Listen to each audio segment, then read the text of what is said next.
மூஷிகவாகன மோதகஸ்த சாம்பரகர்ண விளம்பித சூத்திர வாமன ரூப மகேஸ்வரபுத்திர விக்ன விநாயக பாதநமஸ்தே. ஜெய்கணேச பாகிமாம், ஸ்ரீகணேச ஸ்ரீகணேஷ ரக்ஷமாம். ஸ்ரீ பகவதி யூடியூப் சேனல் நேயர்களுக்கு சுவாமி ஹரிஹர சர்மாவின் பணிவான நமஸ்காரங்கள். குரோதி ஆண்டு புரட்டாசி மாதம் பலன்கள் பார்ப்பதற்காக சக்தி ஜோதிட குழுவின் சார்பாக டாக்டர் சக்தி சுவாமியாகிய நானும், ஆஸ்ட்ரோ KS ஐயங்கார் அவர்களும், ஆஸ்ட்ரோ டாக்டர் சுவாமி ஹரிஹர சர்மா அவர்களும் இப்பொழுது புரட்டாசி மாத பலன்களை பற்றி ஐயா சொல்லுவாங்க. அனைவருக்கும் ஹரிஹர சர்மாவின் பணிவான நமஸ்காரங்கள். நாம் பொறுத்தளவுக்கு ஒவ்வொரு மாதமும் மாத பலன்கள் பார்க்குறோம், தமிழ் மாத பலன்கள் பார்க்குறோம், அதே போல் ஒவ்வொரு பெயர்ச்சி பலன்களும் பார்க்குறோம். சனி பயிற்சி பலன்கள், ராகு கேது பயிற்சி பலன்கள், குரு பயிற்சி பலன்கள் மற்றும் சனி வக்ர பலன்கள், குரு வக்ர பலன்கள், இதை மாதிரி ஒன்று ஒன்று பார்த்துட்டு வரோம். அது மாதிரி இந்த ட்ரிப்பு நம்ம பார்க்க போகிறது புரட்டாசி மாத பலன்கள். புரட்டாசி அப்படின்னாலே கன்னியா மாதம்னு பேர். கன்னியா மாதம் அப்படின்னாலே பித்ருக்களுடைய மாதம்னு பேர். எப்பொழுதுமே ஒரு குடும்பம் நல்லபடியாக இருக்கணும் அப்படின்னா குலதெய்வ அருள் இருக்கணும். குலதெய்வ அருளுக்கு அடுத்தது பித்ருக்களுடைய அருள் இருக்கணும். பித்ருக்கள் அருள் இல்லை அப்படின்னா அந்த குடும்பத்தில் எந்த விதமான நல்ல தொடக்கமும் நல்ல முன்னேற்றமும் நல்ல செய்கைகளும் நடக்காது. அப்படியேற்பட்ட வசந்த மாதமான கன்னியா மாதம் என்கின்ற தமிழில் புரட்டாசி மாதம் அப்படின்றது பிறக்கணும். நிகழும் மங்களகரமான குரோதி வருஷம் புரட்டாசி மாதம். அதுக்கு சரியான ஆங்கில தேதி அப்படின்றது 17/9/2024. அன்னைக்கு உயர்ந்த கிழமையான செவ்வாய்க்கிழமை மதியம் சற்றேறக்குறைய 2:09 சூரிய பகவானானவர் தன்னுடைய ஆட்சி வீடான சிம்மத்திலிருந்து கன்னிக்கு உள் நுழையிறார். எப்பொழுதுமே உள் நுழையிற மாதம் தான் அந்தந்த மாதத்துடைய தமிழ் மாதம் அப்படிங்கிறோம். அப்படின்ற பொறுத்தளவுக்கு இந்த காலகட்டங்களில் சூரிய பகவான் கன்னியா ராசிக்கு வரார், புரட்டாசி மாதத்துக்கு வரார். சரி, இந்த காலகட்டங்களில் என்னென்ன கிரகங்கள் என்னென்ன நிலையில் இருக்குதோ, இதை தவிர இந்த மாதத்தில் என்னென்ன விசேஷங்கள் இருக்கும் அப்படின்றத பார்ப்போம். காலபுருஷ தத்துவத்தின்படி 2வது ராசியான ரிஷப ராசியில் குரு பகவான் இருக்கிறார். 3வது ராசியான மிதுனத்தில் செவ்வாய் பகவான் இருக்கார். அடுத்தது சிம்மத்தில் புத பகவானும், மாதம் பிறக்கிறதுனால சூரிய பகவான் கன்னியா மாதத்துலையும், நீச்சமடைஞ்ச சுக்கிரனும் கேது பகவானும் கன்னியில் இருக்கிறாங்க. இதை தவிர சனி பகவான் இருக்கிறது அப்படின்றது பொறுத்தளவுக்கு தனது ஆட்சி வீடான கும்பத்தில் ஆட்சி பெற்று இருக்கார். இதில் பார்த்தோம் அப்படின்னாக்க அவர் வக்ரகதியிலையும் இருக்கிறார். இதை தவிர காலபுருஷ தத்துவத்தின் 12ஆம் வீடு அப்படின்றது உயரிய வீடான மீனராசி. மீனராசியில் எம்பெருமான் ராகு இருக்கிறார்.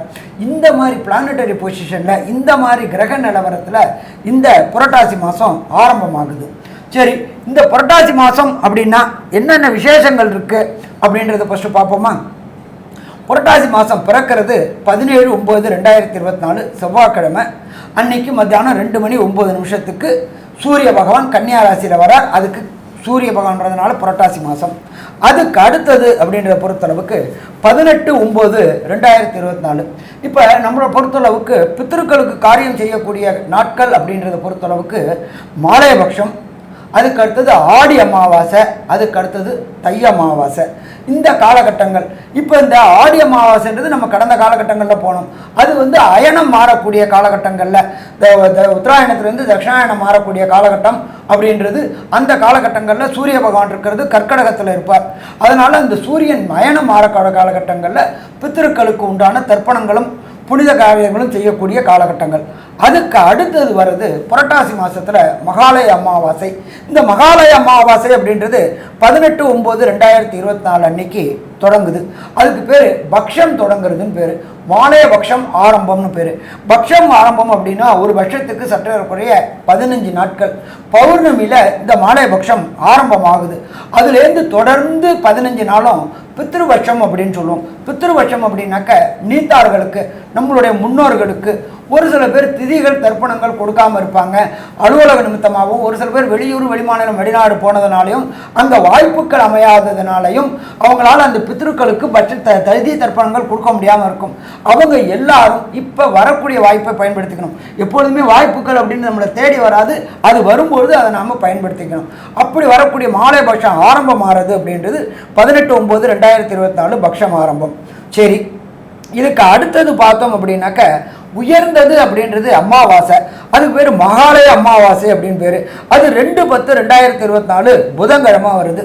இந்த புதன்கிழமை அப்படின்னாக்க அமாவாசை அப்படின்னாக்க என்ன அப்படின்னாக்க சூரியனும் சந்திரனும் இணைந்து இருப்பது அமாவாசை. கன்னியா மாசத்தில் சூரியனும் சந்திரனும் இணைந்து இருக்கிற நாள் 2/10/2024 புதன்கிழமை. அந்த காலகட்டங்களில் அமாவாசைக்கு நம்ம தர்ப்பணம் கொடுக்கும்போது என்னென்ன பண்ணணும் அப்படின்றதையும் சொல்லிடுறேன், மாலைபட்சத்துல என்ன பண்ணணும்னு சொல்லிடுறேன். அமாவாசை அப்படின்னாக்க நெத்தியில் சமய சின்னங்கள் அணியக்கூடாது 1. அடுத்தது வீட்டில் சுவாமிக்கு தீபம் ஏற்றக்கூடாது 2. வாசலில் கோலம் போடக்கூடாது 3. இது 3ம் எப்போ பண்ணணும்? அந்த தர்ப்பணம் குடித்த பிறகு, பித்ருக்களுக்கு தர்ப்பணம் கொடுத்த பிறகு. எப்பொழுதுமே இந்த தீபம் எரிஞ்சாலும் சரி, வீட்டில் கோலம் போட்டிருந்தாலும் சரி, நெத்தியில் சமய சின்னங்கள் இருந்தாலும் சரி, பித்ருக்கள் நம்மளுடைய வீட்டிற்கு வரமாட்டார்கள். அப்போ தெய்வம் வரக்கூடிய காலகட்டங்கள்.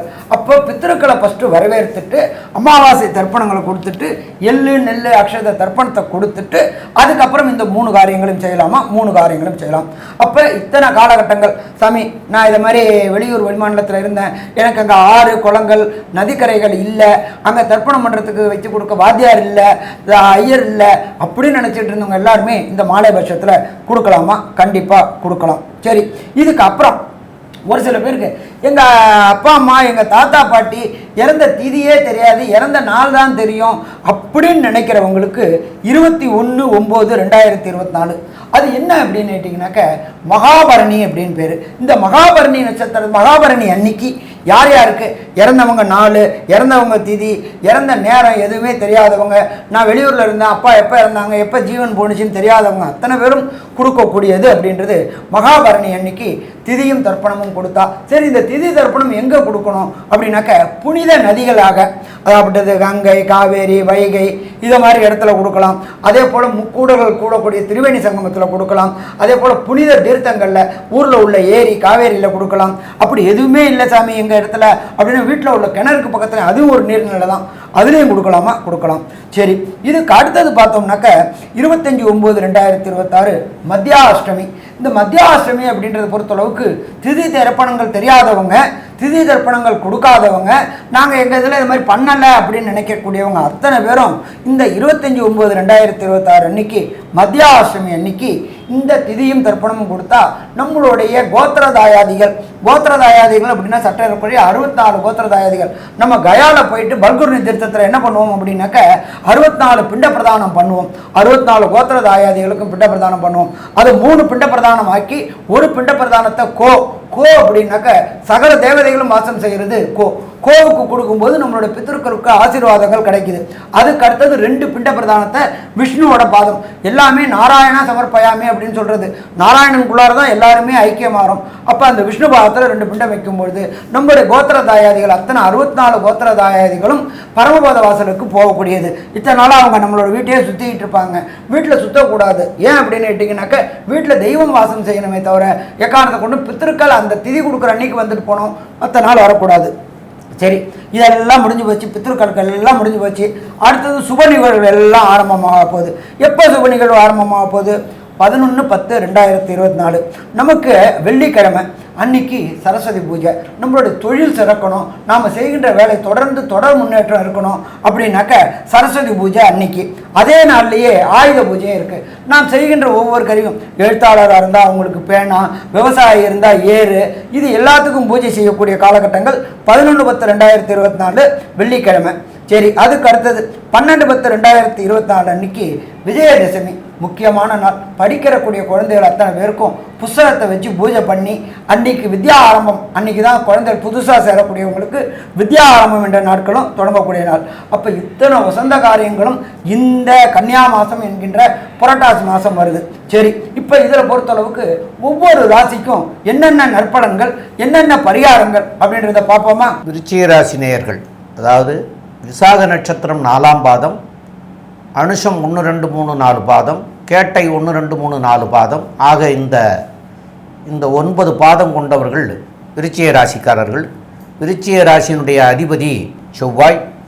அவர் உங்களுடைய ராசிக்கு 8ஆம் இடத்துல சஞ்சாரம் பண்ணிகிட்ருக்கார். 4ஆம் இடத்துல சனி இருக்கார். அப்போ இந்த சனியினால் தொல்லைகள் இருக்கும், இருந்தாலும் வக்கரம் பெற்றதுனால் தொல்லைகள் குறைவு அப்படின்னு சொல்லலாம். இந்த வக்கர நிவர்த்தியானால் பழையபடியும் தொல்லைகள் கூடுறதுக்கு வாய்ப்புகள் உண்டு. இப்போ சனி 4ஆம் இடத்துல இருக்கிறதுனால தாயாருடைய உடல்நிலையை வந்து ரொம்ப கவனமாக பார்த்துக்கிறது வந்து மிக மிக சிறப்பாக இருக்கும். அதே போல் இந்த விருச்சிக ராசிக்காரர்களுக்கு ராசியாதிபதியாகிய செவ்வாய் 8ஆம் இடத்துல இருந்தாலும் அவருடைய பார்வை வந்து உங்களுடைய ராசிக்கு 2ஆம் இடத்துல விழுகிறது. அதே போல் குருவனுடைய பார்வை வந்து உங்களுடைய ராசியில் படுறது.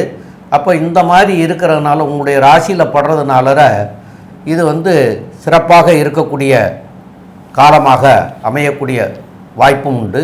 இந்த செவ்வாய் வந்து 8ஆம் பார்வையாக 3ஆம் இடத்தை மகரத்தையும் பார்க்கிறார். அப்போது குருவும் அந்த மகரத்தை பார்க்குறார். அதனால வந்து இந்த காலகட்டத்தில் வந்து இந்த 3ஆம் இடம் அப்படிங்கிறது தைரிய வீரிய ஸ்தானம்னு சொல்லக்கூடியவர். அந்த 3ஆம் இடத்துக்குரியவர் போய் 4ஆம் இடத்துல இருக்கிறதுனால இந்த தைரிய வீரிய ஸ்தானம் அவரும் வக்ரகதி அடைஞ்சு போயிருக்கிறதுனால இந்த காலகட்டத்தில் எதை செய்தாலும் சிறப்பாக வரக்கூடிய காலமாக அமையக்கூடிய காலமாக அமையும். மேலும் 11ஆம் இடத்துல புதனும் சூரியனும் வந்து உங்களுக்கு இருக்கிறாங்க. அப்போ 11ஆம் இடத்துல இருக்கிறதுனால 2ஆம் தார திருமணங்கள் நடக்கிறதுக்கு உண்டான வாய்ப்புகளும் உண்டு. அங்கேயே சுக்கிரன் இருந்தாலும் ஆட்சி பெற போகிறாரு. ஆட்சி பெற்றாலும் 12ஆம் இடத்துக்கு தான் வர்றாரு, ஆட்சி பெற்றார்.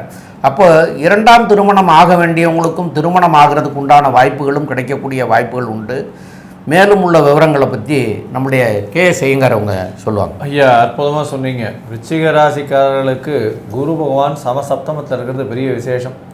திருமணத்திற்கு பார்த்து கொண்டு இருப்பவர்களுக்கு கண்டிப்பாக இந்த மாதம் இந்த மாலையபட்சம் முடிஞ்ச உடனே பித்தர்களுடைய ஆசீர்வாதத்தோடு கண்டிப்பாக அவர்களுக்கு முன்னோர்களின் ஆசீர்வாதத்தோடு கண்டிப்பாக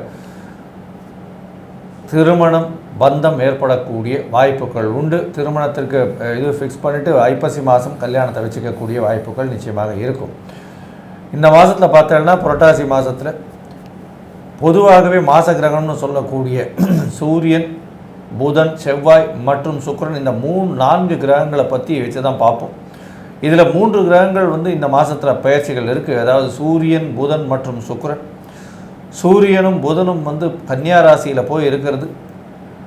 இதன் மூலியமாக புதன் பகவான் ஆட்சி மூல திரிகோண வீட்டில் இருக்கிறதன் மூலியமாக 11ஆம் இடம் வலுப்பெற்று போயிருக்கிறதுனால செய்யக்கூடிய தொழிலில் பெரிய லாபம் வரக்கூடிய வாய்ப்புகள் இருக்குது. 10, 11 சேர்ந்து இருக்கிறதுனால எந்த தொழிலில் நீங்கள் செய்கிறீங்களோ அந்த தொழிலில் பெரிய ஏற்றம்.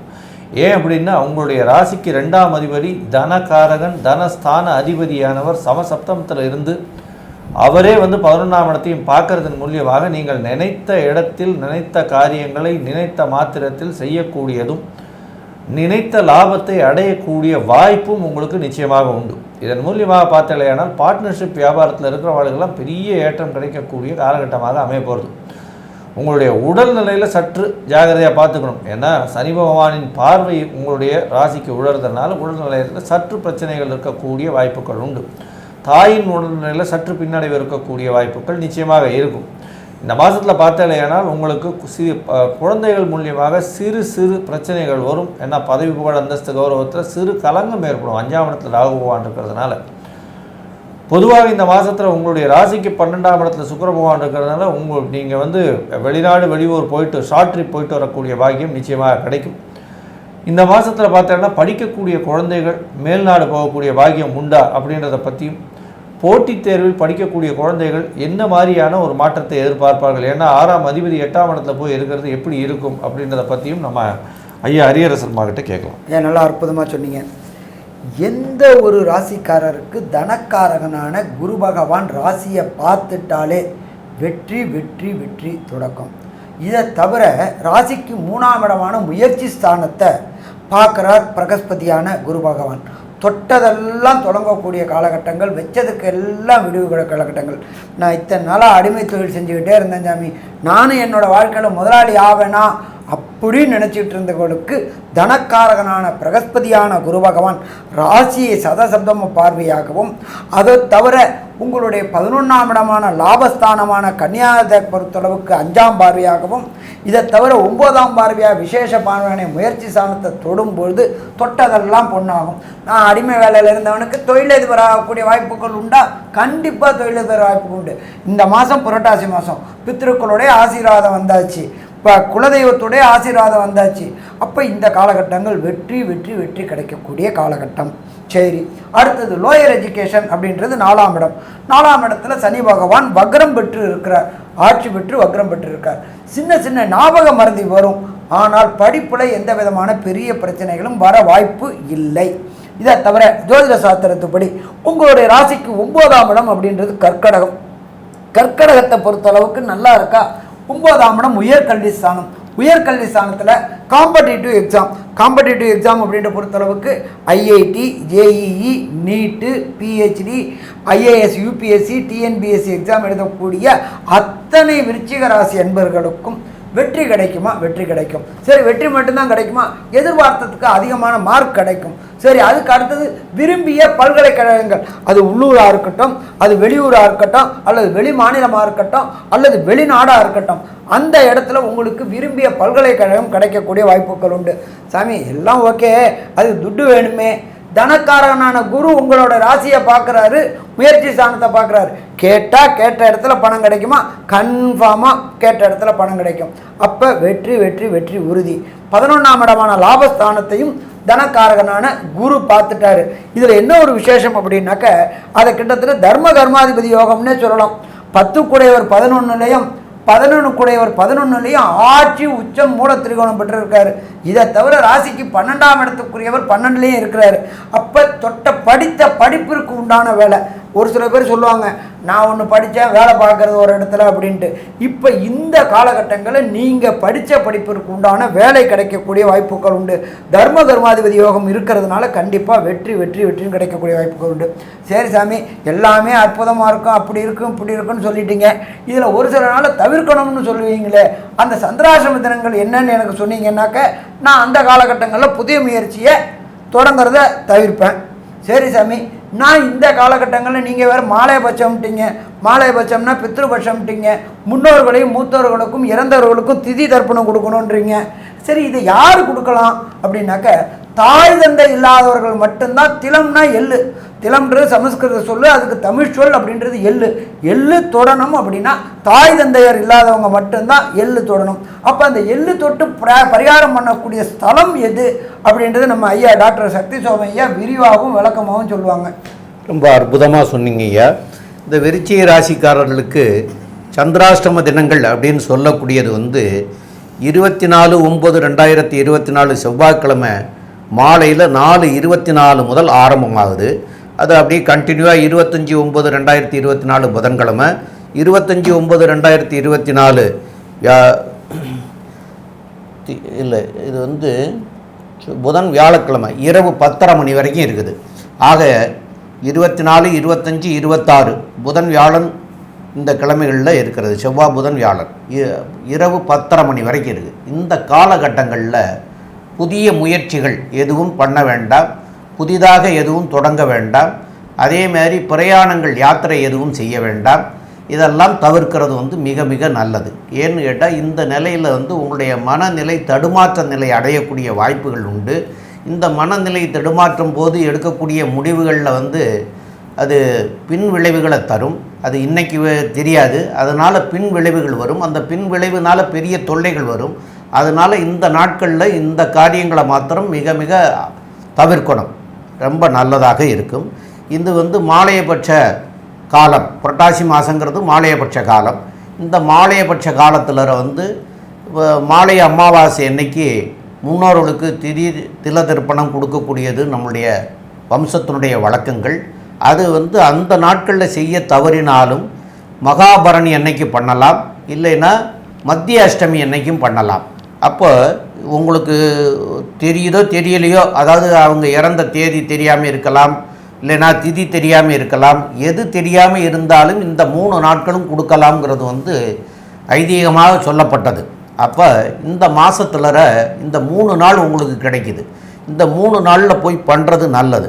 அப்போ இந்த 3 நாளில் போய் பண்ணுறது நல்லது. அப்படிங்கிற போது இந்த விருச்சிக ராசிக்காரர்களுக்கு நெய்மி சாரண்யம் அப்படின்னு ஒரு இடம் இருக்கிறது. அது கயாவுக்கு பக்கத்தில் இருக்குது. காசியை தாண்டி கயாவுக்கு அருகில் இந்த இடம் இருக்குது. இங்கே ஒரு நதிகள் ஓடக்கூடிய இடம். அந்த அந்த இடத்துல போய் நீங்கள் கொடுத்துட்டு வந்தீங்கன்னா இது உங்களுடைய முன்னோர்களுக்கும் நீங்கள் கொடுத்ததுனால வந்து சந்தோஷப்படுவாங்க அவங்களும். அதனால் உங்களுக்கு பெரிய நன்மைகள் அவங்க மூலமாகவும் கிடைக்கிறதுக்கு வாய்ப்புண்டு. உங்களுக்கும் மிக சிறப்பாக இருக்கும். இது உங்களுடைய சந்ததிக்கும் வந்து நல்லதாக செய்யக்கூடியதாக இருக்கும். ஆக இந்த இடம் வந்து தூரமாக இருந்தாலும் போய் ஒரு தடவையாவது போய் பண்ணிட்டு வந்தீங்கன்னா அது வந்து சால சிறந்ததாக இருக்கும்.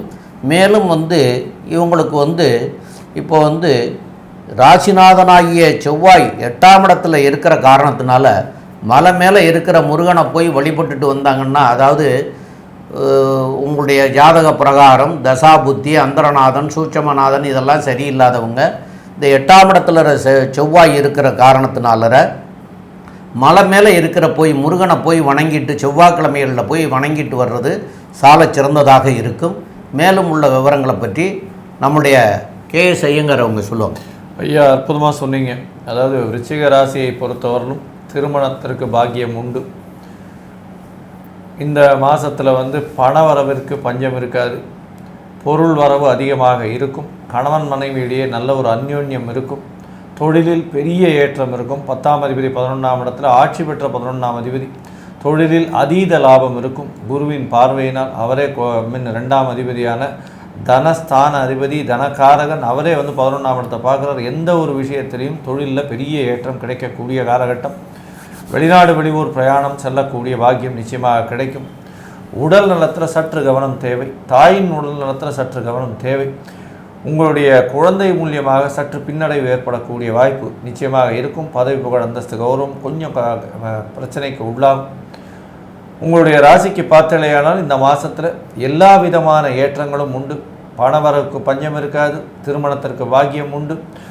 தொழிலில் அபிவிருத்தி, புதிய வேலை கிடைக்கக்கூடிய வாய்ப்பு, வேலையின் மூலியமாக வெளிநாடு போகக்கூடிய வாய்ப்பு, அதுவும் வந்து இந்த மருத்துவ சம்பந்தமான துறையில் இருக்கிறவங்க, அதை தவிர வந்து இந்த அதாவது இந்த சமையல் கலை வல்லுநர்கள், அதை தவிர இரத்த வங்கி சேமிப்பாளர்கள், இந்த மாதிரியான விஷயங்கள் பண்ணுறவங்களுக்கு பெரிய ஏற்றம் கிடைக்கக்கூடிய வாய்ப்புகள் இந்த மாதத்தில் இருக்கும்.